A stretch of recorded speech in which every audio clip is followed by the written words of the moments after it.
Land grabbing act గురించి మాట్లాడుతున్నాడు. ఈరోజు ల్యాండ్ గ్రాబింగ్ అన్నటువంటిది ఉండకూడదు.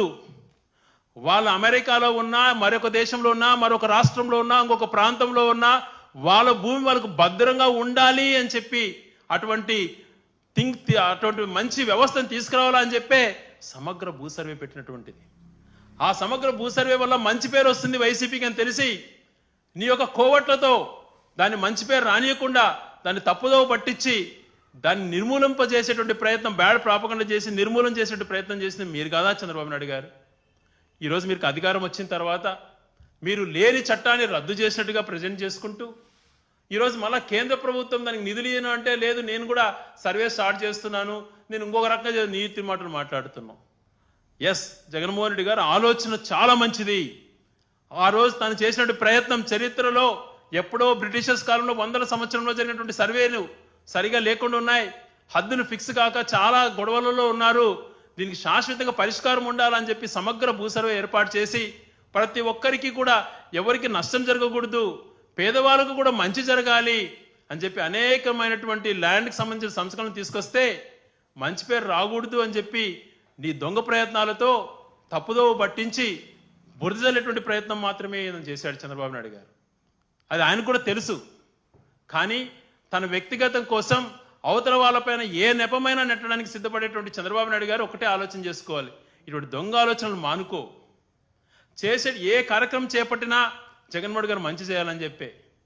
ఆ రోజు అవినీతికి తెర ఉండకూడదు, ఏ పని చేసినా మంచిగా ప్రజలకు మంచిగా ఉండాలి అని చెప్పి మొబిలైజేషన్ అడ్వాన్స్ కాకుండా పని చేసినాక బిల్లులు ఇవ్వాలని చెప్తే ఈరోజు దాన్ని తీసేసావు. అవినీతిని ఈజీ చేసుకోవడానికి ప్రయత్నం భాగం కాదా?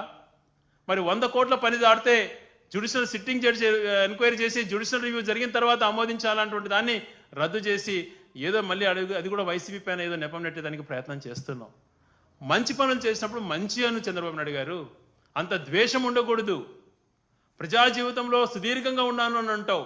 ప్రజా జీవితంలో సుదీర్ఘంగా ఉన్న వాళ్ళు, ప్రజా జీవితం పైన అంకితమైనటువంటి వాళ్ళు, ప్రజా సేవ చేయాలనుకున్నటువంటి వాళ్ళకు మంచితనం కూడా ఉండాలి. మంచిని మంచి అనాలి, చెడుని చెడు అనాలి. అలా కాకుండా పోలవరం ప్రాజెక్టు తను 95 నుంచి 2005 వరకు ముఖ్యమంత్రిగా ఉన్నది మర్చిపోయాను. 2004 వరకు పోలవరం ప్రాజెక్టు అంతా నేనే చేశాను, అనుమతులు నేనే తెచ్చాను అంటాడు. దానికి సంబంధించి నిన్న ఒక పెద్ద మనిషి కూడా ఎవరో ట్వీట్ చూశాను ఎక్కడో, దాంట్లో దాదాపుగా 90% అనుమతులు రాజశేఖర్ గారి పీరియడ్లో వచ్చినట్టువే. ఫైల్ క్లియరెన్సెస్, ఎన్విరాన్మెంటల్ క్లియరెన్స్ కానీ, సైట్ క్లియరెన్స్ కానీ, డిజైన్స్ కానీ అన్ని రాజశేఖర్ గారి పీరియడ్లో అయినాయి. ఆయన దానికి ఒక రూపకల్పన చేసి ఈరోజు లెఫ్ట్ కెనాల్, రైట్ కెనాల్ చేసి ప్రాజెక్ట్ని స్టార్ట్ చేసి దాదాపుగా ఒక మంచి స్టేజ్కి తీసుకొచ్చిన వ్యక్తి రాజశేఖర రెడ్డి గారు. తెలుగు ప్రజలు ఉన్నంత వరకు, తెలుగు భాష ఉన్నంత వరకు రాజశేఖర్ పేరు తలుచుకుంటారు. ఆయన చేసినట్టు మంచి కార్యక్రమాలు రాయలసీమ ప్రాంతానికి కానీ, గోదావరి జిల్లా ఏ ప్రాంతానికైనా కూడా ఆయన చేస్తే ఆయన దాన్ని అనేకంగా తప్పులు పట్టించాడంటే ఈయన బాగా చేశాడు అని అంట. నిన్న మా గౌరవ పార్టీ అధ్యక్షుడు జగన్మోహన్ గారు సుదీర్ఘంగా చెప్పారు, నదిని డైవర్ట్ చేసే టైంలో అక్కడ ఏదైతే డయాఫ్రామ్ వాళ్ళు కట్టాలో ఆ కట్టేటప్పుడు ముందు కాఫర్ డ్యామ్ కంప్లీట్ చేయాలనే ఆలోచన తను మానుకొని దాని ప్రోటోకాల్ పాటించకుండా కాఫర్ డ్యామ్ కంప్లీట్ కాకముందే డయాఫ్రామ్ వాళ్ళు కంప్లీట్ చేసి వచ్చిన వరదను కంట్రోల్ చేయలేక ఆ డయాఫ్రామ్ వాళ్ళు కూడా కుదించుకుపోయి తన వల్ల నష్టం జరిగితే తన వల్ల ఈరోజు ప్రాజెక్టు డిలే కావడానికి తను కారకులు. దాన్ని అంగీకరించకుండా మళ్ళీ ఇంకొకరిపైన బురద చల్లేటువంటి ప్రయత్నం. ఏ అంశం తీసుకున్నా ఇలాంటివే. ఇంకా తన పాత పద్ధతులు మానుకోలేదు. ఎయిడ్స్ నేనే నిర్మూలించిన, ఎయిడ్స్ నేనే కనిపెట్టా, ఇంకా అట్లా మానుకోవడంలే. ఇక్కడ ఎంతమందినైనా పిల్లలను పుట్టించుకోండి, స్వతంత్రం వచ్చిన తర్వాత దాన్ని ఒక నీట్గా ఆర్గనైజ్ చేసి దాని అవేర్నెస్ క్రియేట్ చేయడం కోసం కేంద్ర రాష్ట్ర ప్రభుత్వాలు ఉన్నటువంటి మనుషులు ఎంతో వేల కోట్లు ఖర్చు పెట్టి జనాభా నియంత్రణ అటువంటిది చేపడితే ఈరోజు శాస్త్రీయతంగా ఏమి చెప్పకుండా ఏదో జపాన్ అనేటువంటిది ఇంకొక దేశాన్ని ఏదో ఆదర్శంగా తీసుకోవాలి, పిల్లలు పుట్టించుకోండి అని మాట్లాడేస్తాం. మేమేం దాంట్లో తప్పో ఒప్పో చెప్పాలి, కరెక్ట్గా ప్రజలు కమ్యూనికేట్ చేయాలి. స్వతంత్రం వచ్చినాక 70 సంవత్సరాలు కుటుంబ నియంత్రణ గురించి ప్రతి ఏ వీధిని చూసినా ఎక్కడ చూసినా పబ్లిసిటీ చేశారు, అవేర్నెస్ క్రియేట్ చేశారు. మరి నువ్వు దానిపైన ఏమీ ఆలోచన చేయకుండా ఒక సైంటిఫిక్ కరెక్ట్గా ప్రాపర్ రీజన్ చెప్పకుండా జపాన్ పేరు చెప్పి ఇంకోటి చెప్పి మీరు పిల్లలు కనండి అంటాడు. అంటే ఈయన ఏమైనా దానికి ఏమైనా గ్యారంటీ అష్యూరెన్స్ ఇస్తాడా భవిష్యత్ తరాలకి?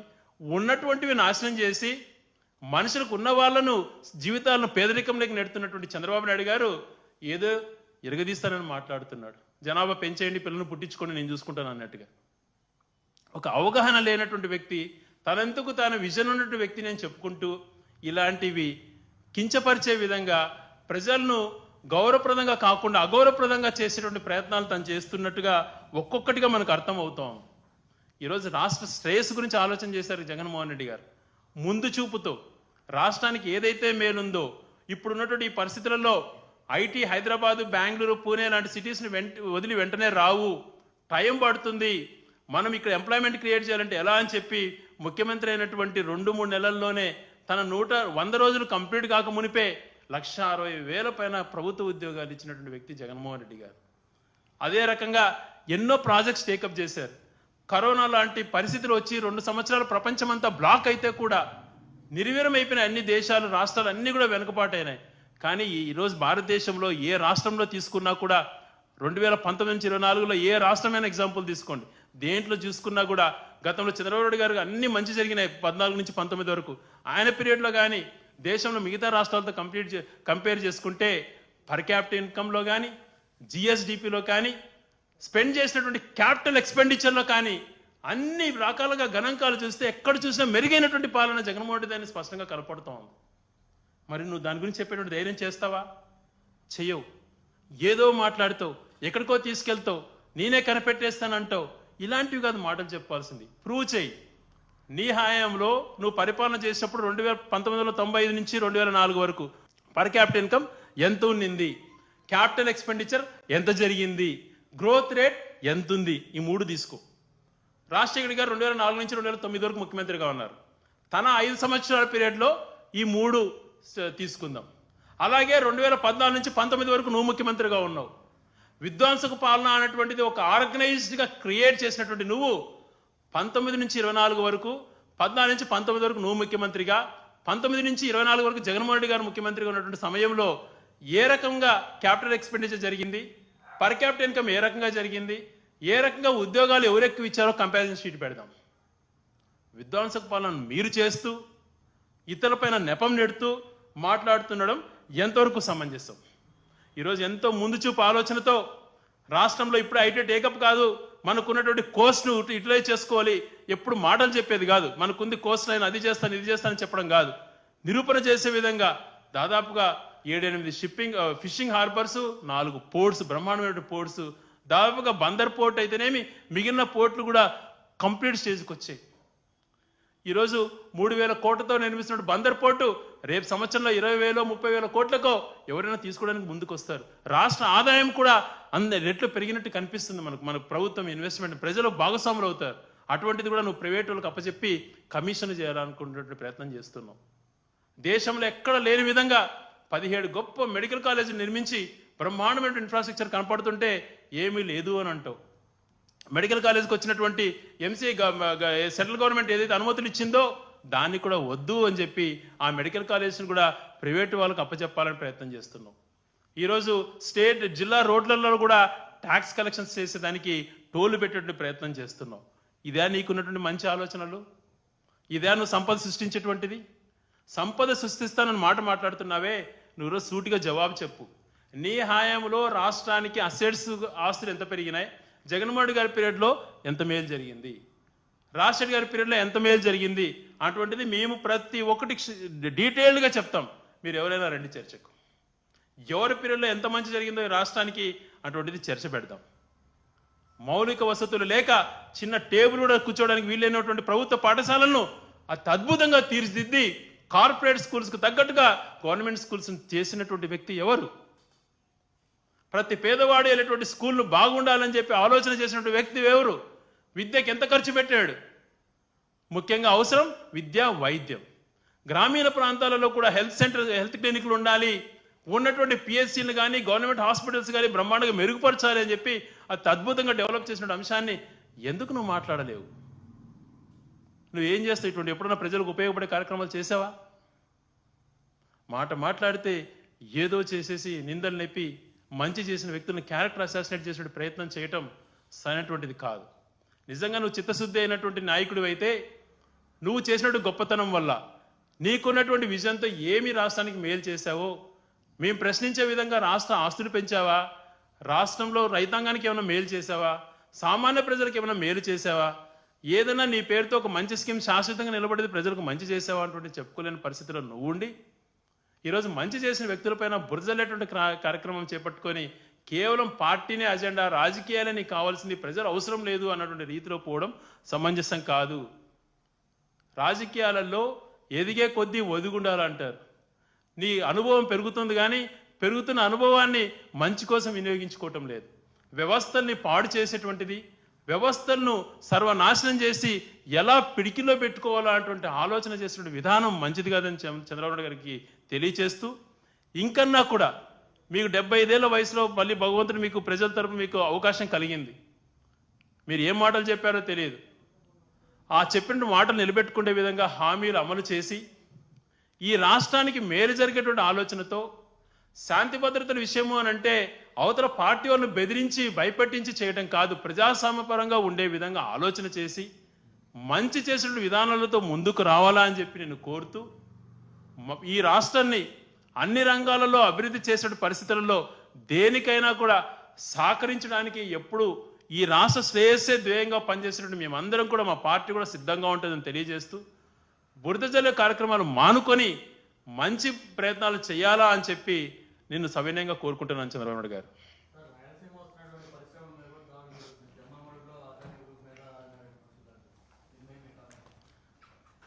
రాష్ట్ర ప్రజలు గమనిస్తున్నారు. గతంలో పారిశ్రామికవేత్తల్ని ఆహ్వానించి డైరెక్ట్గా జమ్మలమడుగులోనే ఒక ప్రాజెక్ట్ని శంకుస్థాపన చేస్తూ, ఇక్కడ మనకి ఏదైనా ఇష్యూస్ వచ్చినా కూడా రోడ్డున పడకండి, పారిశ్రామికవేత్తలు వెళ్ళిపోతారు అని చెప్పి డైరెక్ట్గా ఆ ఊర్లోనే చెప్పిన వ్యక్తి జగన్మోహన్ రెడ్డి గారు అయితే ఈరోజు అధికార పార్టీ కూటమికి సంబంధించిన వ్యక్తులు ఎలాగ భయభ్రాంతులకు గురి చేస్తున్నారో అక్కడ పరిస్థితులను బట్టి మనకు తెలుస్తాం. ఆ ప్రాంతంలోనే కాదు, అదాని విషయంలోనే కాదు, అనేకమైనటువంటి పరిస్థితులలో రాష్ట్రంలో కూడా ఒక భయాందోళన సిచ్యువేషన్. వీళ్ళను భజన చేస్తే ఓకే, లేదు అని అంటే వాళ్ళని ఎంత భయభ్రాంతులకైనా గురి చేసి వాళ్ళని మానసికంగా వేధించేదానికి అన్ని ప్రయత్నాలు చేస్తున్నట్టుగా ఇది ఒక ఎగ్జాంపుల్గా మనం కనపడతాం.